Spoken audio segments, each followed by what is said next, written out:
ओम नमः शिवाय। जय महाकाल। दोस्तों, कैसे हैं आप सब। ईश्वर से प्रार्थना करती हूँ घर परिवार में सुख समृद्धि हमेशा बनी रहे। भगवान शिव का ढेर सारा आशीर्वाद और प्यार आप सबको ऐसे ही मिलता रहे। आज हम बात करेंगे कि कौन सी देवता को कौन सी बाती लगानी चाहिए, किस देवता को गोल बाती लगाई जाती है, किस देवता को लंबी बाती लगानी चाहिए, किस भगवान को घी का दिया लगाते हैं, किसको तेल का दिया लगाते हैं, दिया जलाते समय लो किस दिशा में होनी चाहिए और अलग अलग तरह के दिए कैसे जलाए जाते हैं। दिए के बिना कोई भी शुभ कार्य अधूरा होता है। दिया हम घी का या तेल का कैसा भी लगा सकते हैं, लेकिन दिया जलाने के कुछ नियम होते हैं। अगर हम सही तरीके से सही देवता को सही बाती नहीं लगाते तो कभी भी हमें पूजा का फल नहीं मिलता, कभी भी इन चीज़ों से घर में सुख शांति समृद्धि नहीं आती और हम कहते हैं कि घर में बरकत नहीं है, घर में लक्ष्मी का स्थिरता नहीं है, हमारे घर लक्ष्मी आती है रुकती नहीं है, आमदनी अठन्नी है, खर्चा रुपया है। ये सब इसी कारण होता है कि कोई भी पूजा हमारी तब तक सफल नहीं मानी जाती है कि जब तक हम उस पूजा को विधि विधान से सही तरीके से ना करें। तो चलिए जानते हैं सबसे पहले कि किस देवता को हमें कैसी बाती लगानी चाहिए। माँ भगवती, लक्ष्मी और सरस्वती की पूजा में हम लंबी बाती लगाते हैं। दिवाली पर जब हम बाती लगाते हैं लक्ष्मी को तो उसमें भी हम लंबी बाती लगाते हैं। नवरात्रों में अखंड ज्योत जलाते हैं तो अखंड ज्योत में भी लंबी बाती लगाई जाती है, क्योंकि जैसी हम चीज़ घर में लगाते हैं वैसी ही चीज़ें हमारे घर में बढ़ती है। जब हम लक्ष्मी प्राप्ति के लिए लंबी बाती लगाते हैं तो इनसे हमारे घर में धन और संपदा बढ़ती है।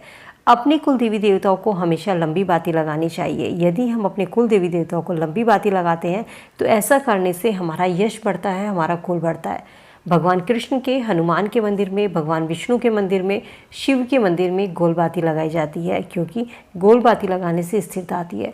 पीपल के वृक्ष में, बरगद के वृक्ष में और तुलसी के वृक्ष में हमेशा गोल बाती लगाई जाती है। इस चीज़ का ध्यान रखें। आंवले के वृक्ष में लंबी बाती लगानी चाहिए। तो चलिए अब जानते हैं कि अलग अलग तरह के दिए किस तरीके से जलाने चाहिए।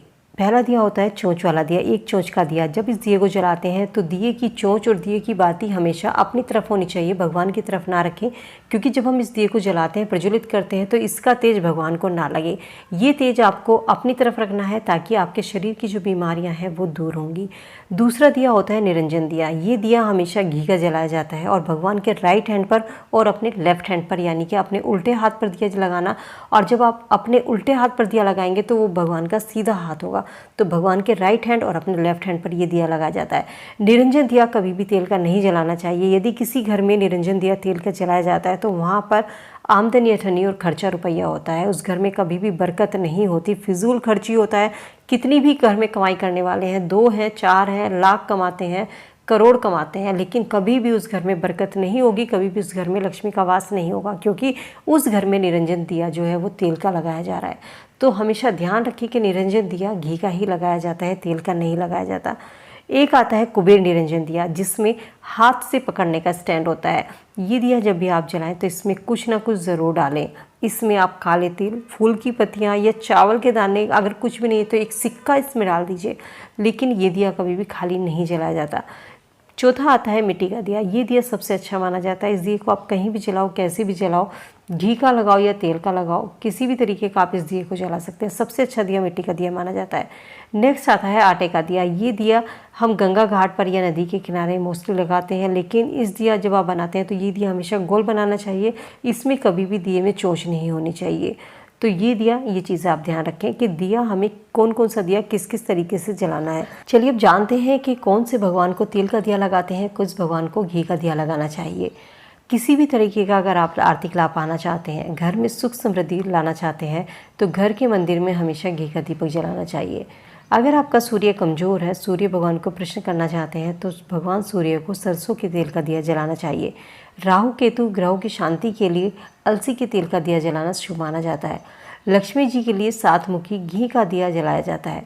दिया जलाते समय दिशा का ज़रूर ध्यान रखें। दिया की लो हमेशा पूर्व या उत्तर दिशा में होनी चाहिए। पूर्व उत्तर में दिए की लो आयु और धन के वृद्धि की मनोकामना पूरी करने के लिए जलाई जाती है। तो वहीं अगर हम पश्चिम या दक्षिण दिशा में अगर दिए की लो होती है तो यहाँ पर दिए की लो होना अशुभ माना जाता है, क्योंकि पश्चिम दिशा में दिए की लो दुख और पीड़ा देने वाली होती है, इंसान को कष्ट सहना पड़ता है। और दक्षिण दिशा में अगर दिए की लो रखते हैं तो इससे घर परिवार को बहुत बड़ी हानि उठानी पड़ सकती है। ये हानि आपकी जान या माल की किसी की भी हो सकती है। इसीलिए दिया जलाते समय ध्यान रखें कि हमें किस देवता को कौन सी बाती लगानी है, दीपक कैसे जलाना है, किस बाती का दिया कौन से भगवान को घी का या तेल का लगाना है, दिए की लो किस दिशा में होनी चाहिए। तो उम्मीद करती हूँ दी गई जानकारी आप सबके लिए लाभदायक होगी। वीडियो अगर पसंद आई तो फ्रेंड फैमिली के साथ में लाइक शेयर करना ना भूलें। चैनल पे पहली बार है तो सब्सक्राइब करके बेल आइकन ज़रूर प्रेस कर लें और साथ ही साथ नोटिफिकेशन बेल को दबा लें ताकि हमारी वीडियो का नोटिफिकेशन आपको समय से मिल सके। तो चलिए मिलती हूँ नई वीडियो में नई जानकारी के साथ। तब तक के लिए ओम नमः शिवाय, जय मां का।